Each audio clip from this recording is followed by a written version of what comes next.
സിഐമാരെ ഭീഷണിപ്പെടുത്തിയ കേസിൽ CPM criminal Arjun ആയങ്കിയെ കസ്റ്റഡിയിൽ വാങ്ങാനൊരുങ്ങി പ്രത്യേക അന്വേഷണ സംഘം.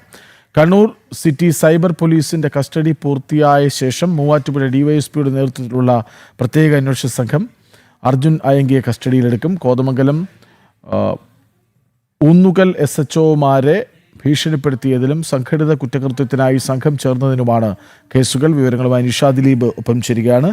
നിഷ, അപ്പോൾ രണ്ട് SHOമാർ, CIമാർ, പഴയ CIമാർ അവരെയാണ് ഭീഷണിപ്പെടുത്തിയത്.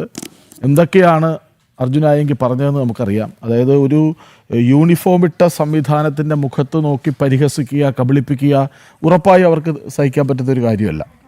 അതാരായാലും അപ്പോൾ അർജുൻ ആയങ്കി നാളുകളേറെയായി ഇത്തരത്തിൽ സമൂഹ മാധ്യമത്തിൽ ഭീഷണി മുഴക്കുകയാണ്. അപ്പോൾ എന്താകും ഈ ഡിവൈഎസ്പിയുടെ നേതൃത്വത്തിൽ കസ്റ്റഡിയിൽ വാങ്ങിയ ശേഷം സംഭവിക്കാനിരിക്കുന്നത്? അതായത് ഈ കേസിൽ ഒരു നിർണായക ഘട്ടത്തിലേക്ക് പോവുകയാണ്.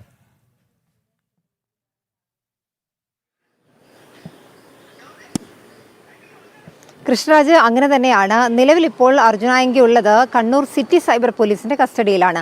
ഈ ആഭ്യന്തരമന്ത്രിയെയും ഒപ്പം തന്നെ പോലീസുകാരെയും ഒക്കെ ഭീഷണിപ്പെടുത്തിയതിന് Kannur city cyber police Arjun ആയങ്കിയെ ചോദ്യം ചെയ്തുകൊണ്ടിരിക്കുകയാണ്. അതിനുശേഷം ഈ ചോദ്യം ചെയ്യൽ പൂർത്തിയായതിനു ശേഷം മൂവാറ്റുപുഴ ഡിവൈഎസ്പിയുടെ നേതൃത്വത്തിലുള്ള സംഘം അർജുൻ ആയങ്കിയെ കസ്റ്റഡിയിൽ വാങ്ങും. നമുക്കറിയാം, കോതമംഗലം ഒപ്പം തന്നെ ഊന്നുകൽ SHOമാരെയാണ് അർജുൻ ആയങ്കി പരസ്യമായി സമൂഹ മാധ്യമത്തിലൂടെ വെല്ലുവിളിക്കുകയും ഭീഷണിപ്പെടുത്തുകയും ഒക്കെ ചെയ്തത്.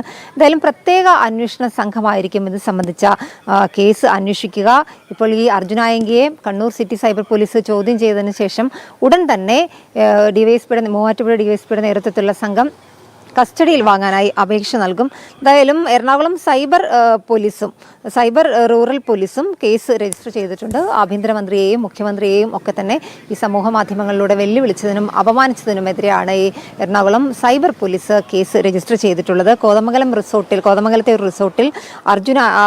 റിസോർട്ടിൽ അർജുൻ ആയങ്കി കൂട്ടാളികളുമായി സംഘം ചേർന്ന് ഒരു ആക്രമണത്തിന് പദ്ധതിയിട്ടിരുന്നതായും പോലീസിന് വ്യക്തമായിട്ടുണ്ട്. കോതമംഗലം റിസോർട്ട് കേസിൽ അർജുൻ ആയങ്കിയുടെ ജാമ്യം റദ്ദാക്കിയിരുന്നു. അതിന് പിന്നാലെയാണ് ഇത്തരത്തിൽ പോലീസുകാരുടെ ഫോണിലേക്ക്, SHOമാരുടെ ഫോണിലേക്ക് ഭീഷണിപ്പെടുത്തുകയും വെല്ലുവിളിക്കുകയും ഒക്കെ ചെയ്യുന്ന രീതിയിലുള്ള വാട്സപ്പ് മെസ്സേജുകളൊക്കെ അർജുൻ ആയങ്കി അയച്ചത്.